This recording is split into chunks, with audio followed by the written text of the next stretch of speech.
খিদে পাওয়ার সম্ভাবনা কমে গেল। সো এটি একটি হরমোনাল চেঞ্জ, যে হরমোনাল চেঞ্জটাকে আমরা কাজে লাগাচ্ছি ফর ওয়েট রিডাকশন, যার ফলে মানুষের ওবেসিটির নিরাময় হয়।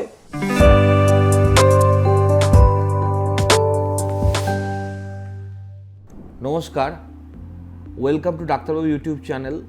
আমি ডক্টর মৈনাক পাল। আমি একজন অ্যাডভান্সড ল্যাপারোস্কোপিক এবং বেরিয়াট্রিক সার্জন। আমি পিয়ারলেস হসপিটালের সঙ্গে যুক্ত। আজকে আমাদের যেটি আলোচনার বিষয় সেটি হচ্ছে বেরিয়াট্রিক সার্জারি করে কি হরমোনাল ইমব্যালেন্স হতে পারে। এটিকে এক কথায় উত্তর দেওয়া খুব কঠিন, কিন্তু আমি যতটা সম্ভব সহজ এটিকে বর্ণনা করার চেষ্টা করছি। বেরিয়াট্রিক সার্জারি হচ্ছে এমন একটি সার্জারি যে সার্জারিতে আমরা ফোরগাটে, অর্থাৎ আমাদের যে ইন্টেস্টিনের যে প্রাথমিক যে অংশগুলি স্টম্যাক, ডুওডিনাম এবং জেজুনাম, এই ফোরগাটের কিছু অ্যানাটমিক্যাল আমরা অল্টারেশন করি। এবং দেখা গিয়েছে যে এই ধরনের অ্যানাটমিক্যাল অল্টারেশনের জন্য আমাদের কিছু কিছু গাট হরমোন, যেগুলো কিনা আমাদের খিদে, স্যাটাইটি এগুলোর সাথে রিলেটেড, সেই গাট হরমোনের চেঞ্জেস হচ্ছে। একটা একটা করে এক্সাম্পল দিলে আমি বোঝানোর চেষ্টা করছি। যেমন ঘ্রেলিন নামে একটি হরমোন আছে, যে হরমোনটা আমাদের মূলত খিদে পাওয়ায়, এবং এই হরমোনের মেন সোর্স হচ্ছে গ্যাস্ট্রিক ফান্ডাস, অর্থাৎ পাকস্থলীর যে প্রথমেই যে স্ফীত একটা অংশ থাকে সেটিকে গ্যাস্ট্রিক ফান্ডাস বলে। এবং আমরা যে বেরিয়াট্রিক সার্জারি করি, স্লিভ গ্যাস্ট্রেক্টমি বা রুএনওয়াই, এই দুটি ক্ষেত্রেই কিন্তু আমরা ফান্ডাসটিকে রিমুভ করে দিই।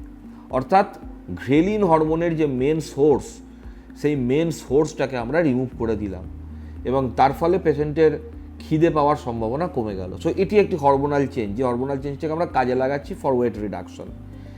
এছাড়া কিছু কিছু হরমোন আছে যেগুলিকে আমরা এক কথায় বলে থাকি হচ্ছে জিএলপি, অর্থাৎ গ্লুকাগন লাইক পেপটাইডস। এই ধরনের হরমোনগুলি জেনারেলি আমাদের স্যাটাইটির সঙ্গে রিলেটেড, অর্থাৎ এদের লেভেল আমাদের শরীরে যত বাড়বে তত তাড়াতাড়ি আমাদের স্যাটাইটি চলে আসবে, অর্থাৎ না খাওয়ার অনুভূতি বা পেট ভরার অনুভূতি চলে আসবে।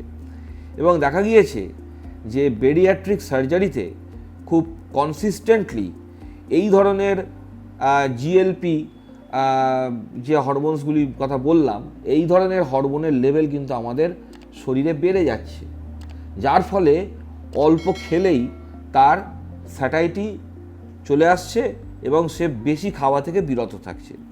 এবং আধুনিককালে যে সমস্ত medical management of bariatric surgery এসছে, যেমন খুব এখন বাজারে একটা নাম প্রচলিত মনজারো বলে, এটি একটি সায়েন্টিফিক প্রোডাক্ট, টিরজাপাটাইড নাম, ব্র্যান্ড নামটা হচ্ছে মনজারো, জেনেরিক নামটা হচ্ছে টিরজাপাটাইড। এই ওষুধটা কিন্তু জিএলপি অ্যানালগ, এইগুলো সবারই কাজ হচ্ছে জিএলপিকে বাড়ানো, অর্থাৎ স্যাটাইটিকে ইনডিউস করা। এবং এটি সবচেয়ে এখনও পর্যন্ত কিন্তু দেখা গিয়েছে সবচেয়ে কনসিস্টেন্টলি, পারসিস্টেন্টলি সবচেয়ে বেশি এফেক্টিভ হচ্ছে কিন্তু আফটার বেরিয়াট্রিক সার্জারি। সুতরাং এই ধরনের কিছু কিছু গাট হরমোনাল চেঞ্জেস, এইগুলি কিন্তু বেরিয়াট্রিক সার্জারির মেন ফাংশনাল কনসিকুয়েন্স, যার ফলে মানুষের ওবেসিটির নিরাময় হয় এবং তারা র্যাপিড, দ্রুত ওয়েট লস করতে পারে। আজকে আমাদের আলোচনা এই পর্যন্তই।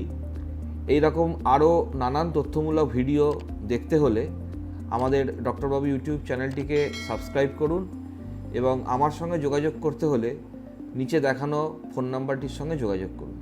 ভালো থাকবেন, সুস্থ থাকবেন। নমস্কার।